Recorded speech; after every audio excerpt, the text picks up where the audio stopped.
Halo sahabat filantropi, ternyata ada beberapa istilah di bidang non-profit yang mungkin biasanya sudah kita ketahui, tapi ternyata saat kita lihat penggunaannya di negara lain itu punya arti yang berbeda.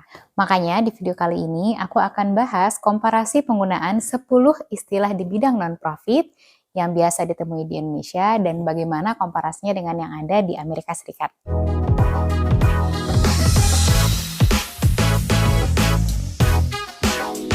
Yang pertama dan yang kedua adalah fundraising and development. Fundraising sendiri memiliki arti aktivitas atau kegiatan penggalangan dana. Nah, fundraising itu merupakan aktivitas utama nih dalam lembaga non-profit. Karena memang dengan adanya fundraising, misi sosial lembaga bisa tercapai dan program-program sosial yang diharapkan bisa berjalan sesuai dengan rencana. Fundraising juga digunakan untuk menyebut tim atau orang-orang yang melakukan fungsi kerja fundraising, seperti tim digital fundraising, tim retail fundraising, atau bahkan tim fundraising. Karena memang tugas dari fundraising ini cukup banyak, mulai dari menggalang dana melalui individu, menggalang dana melalui korporasi, menggalang dana melalui komunitas, dan lain sebagainya. Sementara itu, istilah development ini punya arti yang juga sama dengan fundraising.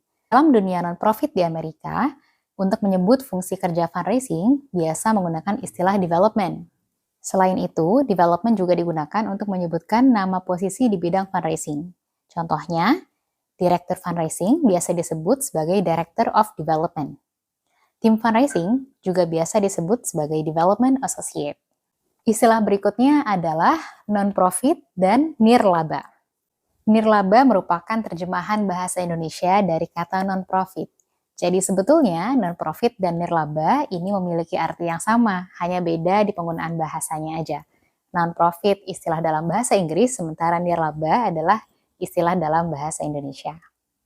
Menurut KBBI, nirlaba berarti bersifat tidak mengutamakan pemerolehan keuntungan. Nah, untuk non-profit sendiri, konteksnya bisa berupa sektor khusus, misalnya menyebutkan sektor non-profit atau non-profit sector. Bisa juga sebagai penyebutan lembaga, misalnya non-profit organizations. Meskipun kedua kata ini memiliki makna yang sama, istilah non-profit atau nirlaba sering diartikan bahwa lembaga di bidang ini sama sekali tidak boleh melakukan kegiatan yang menghasilkan laba. Padahal, lembaga non-profit juga boleh loh melakukan kegiatan transaksional seperti menjual jasa atau produk yang dihasilkan. Akan tetapi, kelebihan dana yang diperoleh seluruhnya digunakan kembali untuk mensupport misi sosial lembaga non-profit, bukan untuk dibagikan ke pemilik lembaga. Sehingga, yang membedakan antara lembaga profit dan non-profit adalah tentang kepada siapa profit atau keuntungan atau surplus ini diberikan. Dan juga perlu diketahui bahwa dalam lembaga non-profit, istilah untung atau laba dikenal dengan istilah surplus. Lembaga non-profit sesuai namanya tidak menggunakan kata profit seperti yang biasa digunakan oleh perusahaan atau entitas for profit. Meskipun secara konteks keduanya sama, yakni selisih dana antara dana yang diterima dengan biaya yang dikeluarkan. Berikutnya adalah yayasan dan foundation. Menurut KBBI, yayasan berarti badan hukum yang didirikan untuk tujuan sosial. Sebagai badan hukum resmi, yayasan di Indonesia terdaftar di Kementerian Hukum dan HAM serta Kementerian Sosial. Istilah yayasan di Indonesia biasa digunakan untuk menyebut lembaga baik yang berupa lembaga donor maupun lembaga amal publik. Foundation sendiri adalah terjemahan bahasa Inggris dari kata yayasan. Foundation merupakan salah satu bentuk lembaga di sektor non-profit. Di Amerika, foundation ini khusus untuk penyebutan lembaga donor atau private foundation. Nah, private foundation sumber dananya dari sekelompok individu atau donor, keluarga, atau perusahaan. Contoh private foundation seperti Bill and Melinda Gates Foundation, Obama Foundation, dan lain-lain. Sementara itu, lembaga non-profit lainnya umumnya disebut sebagai public charities atau lembaga amal publik. Public charities sumber dananya berasal dari masyarakat umum atau dari publik, lembaga non-profit lain, dan pemerintah. Contoh public charities ada banyak karena hampir semua non-profit berupa public charities. Misalnya American Red Cross, Islamic Relief, dan lain-lain. Tapi ada juga public charities di Amerika Serikat yang menggunakan nama foundation sebagai nama lembaganya, meskipun bentuk lembaganya tidak seperti private foundation. Jadi, kalau kita temui ada kata foundation di nama non-profit, belum tentu mereka termasuk lembaga donor ya. Yang berikutnya, filantropi dan filantrofi. Filantropi sebutan dalam bahasa Indonesia, sementara filantrofi adalah terjemahan dalam bahasa Inggris. Menurut KBBI, filantropi artinya cinta kasih atau kedermawanan kepada sesama. Makna filantropi ini sangat luas, bisa ditujukan dalam bentuk membantu sesama, berdonasi, dan kebaikan lainnya. Dalam website Charity Aid Foundation, filantropi disebut memiliki kekuatan untuk memberikan perubahan sosial yang berkelanjutan. Selanjutnya, apakah orang-orang yang terlibat dalam kegiatan filantropi ini disebut sebagai filantropis?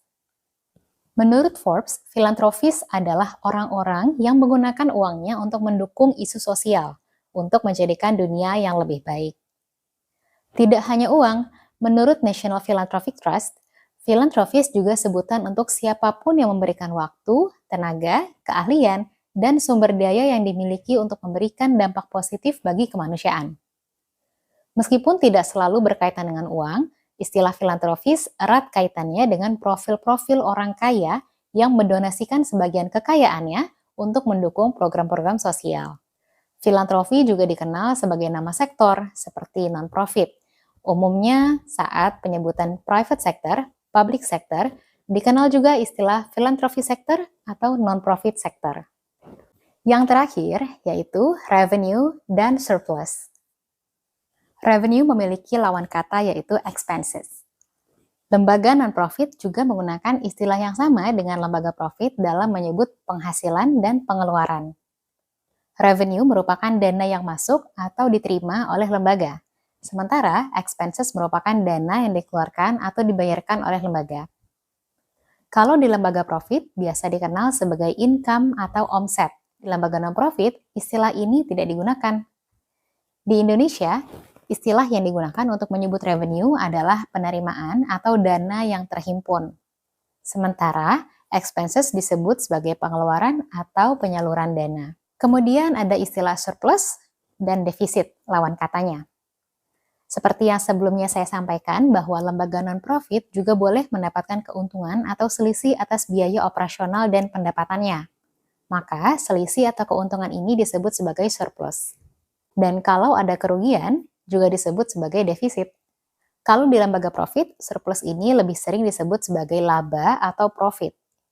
Jadi, karena namanya juga lembaga non-profit, maka istilah profit ini tidak digunakan.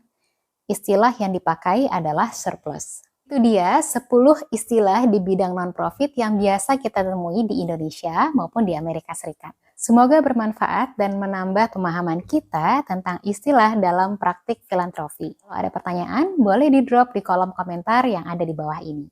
Terima kasih sudah nonton videonya sampai habis. Jangan lupa like, subscribe channelnya, dan ikuti terus video-video selanjutnya.